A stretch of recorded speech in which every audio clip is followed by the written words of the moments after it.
Hi everyone, my name is Andrew. I'm indie game developer and creator of the game Druid Test of Faith. And to attract some attention to me and what I'm making, I've decided to make for you Dying Light 2D remake. If you're wondering how much time did it take from me, well, it take about a month to draw everything, including animation, and about an hour to build the game scene and add necessary components to it. So now let's launch the game and look at it a little bit closer.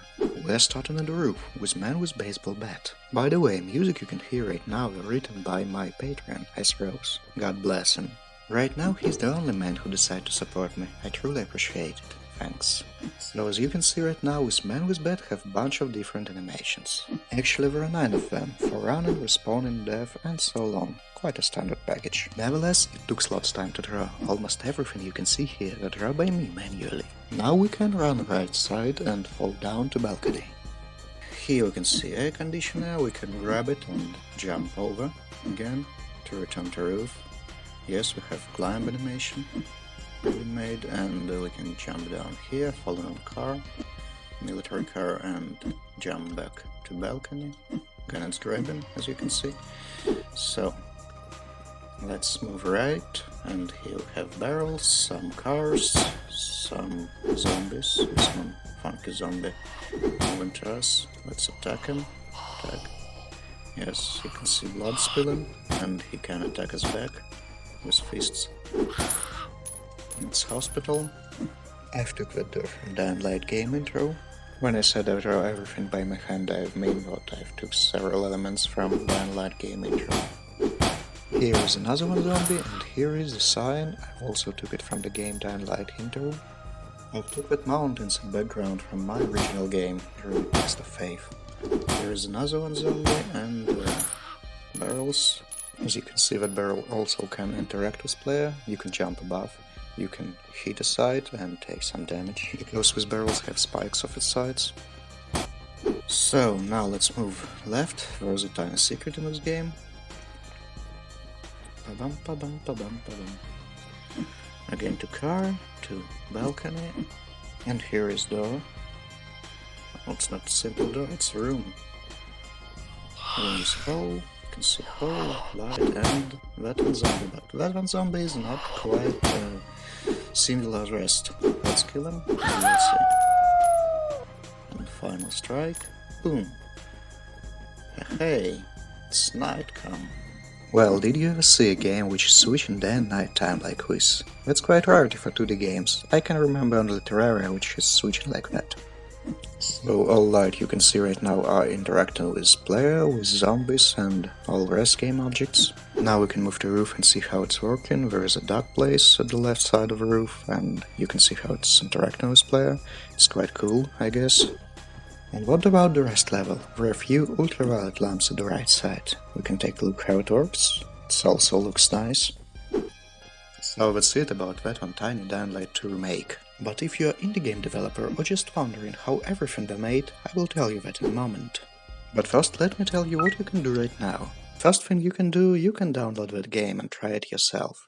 This game supports controllers and you can play it via your gamepad. If you really like what I've made, you can help me via likes, comments, subscriptions and so on. You know what to do.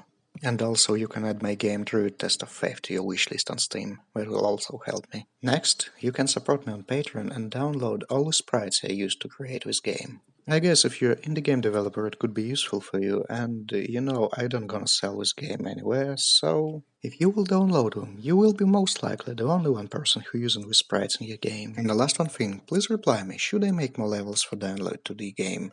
Because I can make few and add few more zombies and monsters and maybe even NPC.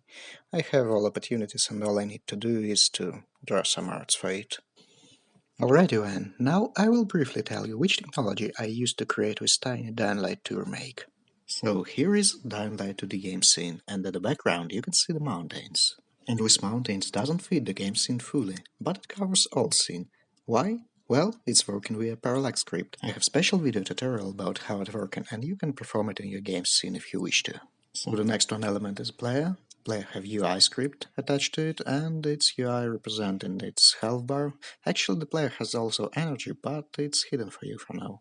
Also, the player have a pretty complex animator controller. I took that controller from my original game Druid Test of Faith and drag it here, just to speed up a little bit development process.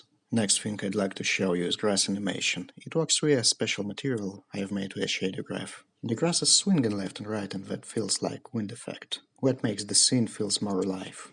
I've added that wind effect all around the scene to all grass elements and it really looks awesome on the road.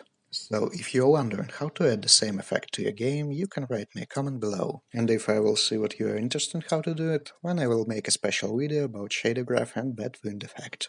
So the next technology is really incredible, it's 2D lighting. And 2D lighting is awesome Unity technology from Universal Render Pipeline. And there is one interesting trick I use here with 2D lighting. Trick is what I have two global lights. One global light is for all elements except super foreground and one only for super foreground elements. That means that all elements which I will layer up to super foreground will be turned to black. So I've made it because super foreground elements shouldn't attract too much attention to it and could be rest with zombie silhouettes. So the next one interesting item here is a blocking wall. This wall is overlaid at house and disappears when player collides its collider. So that is pretty simple and pretty interesting element. You can add it to your game and when you crash in some wall you need to enter secret area and that secret area could be shown in this way. So for you I've turned on my gizmo and now you can see the blocking area collider. And also here is the collider of house itself and as you can see the house is empty in the middle. I've made it to let you walk inside the room, and also I need to mention that the block and wall collider is working as a trigger, and that means that it doesn't interact with physics, only detects collisions. Inside the room we can see the zombie, also warm bottle of water at the table. Zombie also have few gizmos to describe, for example that yellow line around. That's zombie's side view, and if player will enter it, the zombie will follow. Blue circle around is its attack range, and when player hits it, zombie starts to attack, and the red square in front of it is attack area. If player is inside that area, then zombie will attack him. If not, zombie will miss. Next couple interesting elements are outside our room, and it's air conditioner and the balcony. Player can grab it and climb it on. Next one cool stuff could also be achieved via lighting effects. There is a special script with interface, and when I will change that value from 0 to 1 and back, I can control daytime of this scene.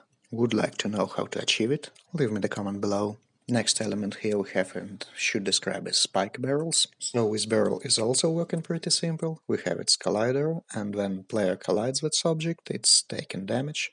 Well, actually right now it's 25 of maximum health damage. And above that barrel we have special invisible platform where you can stand without taking any damage from that barrel.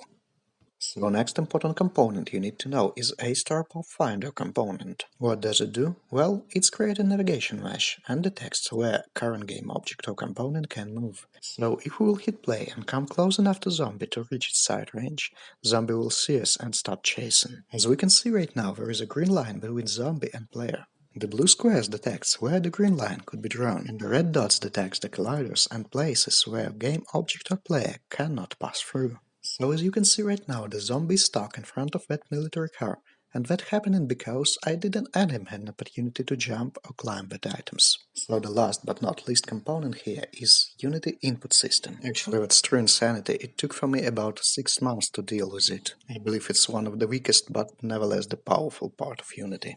It's really nice what you can plug in any device and it will work fine for any platform. But if suddenly you would like to add here some sort of rebind system, you will have here so many problems you never had in your game dev life before. So if you are still watching, there is the time has come to show you some content you didn't see in this game before. So I've cut that functional in a downloadable game, but this game have inventory. And yes, that is inventory from my original game Druid Test of Faith, but that means what I can make for this player changeable weapon, and in one click by selecting necessary weapon you can change it. And also I have ability system which can add to player some parkour elements or crafting elements, but that functionality will never come alive because of privacy rights. Because if me or any other indie game developer will release anything what shares the same universe as existing one, the owner will sue you. That is why I hate this insanity and I hate the privacy rights. And nevertheless, thanks for watching and see you in the next video. Oh, and yes, let's clap our hands and say thanks to S. Rose, my patron and creator of music for that game.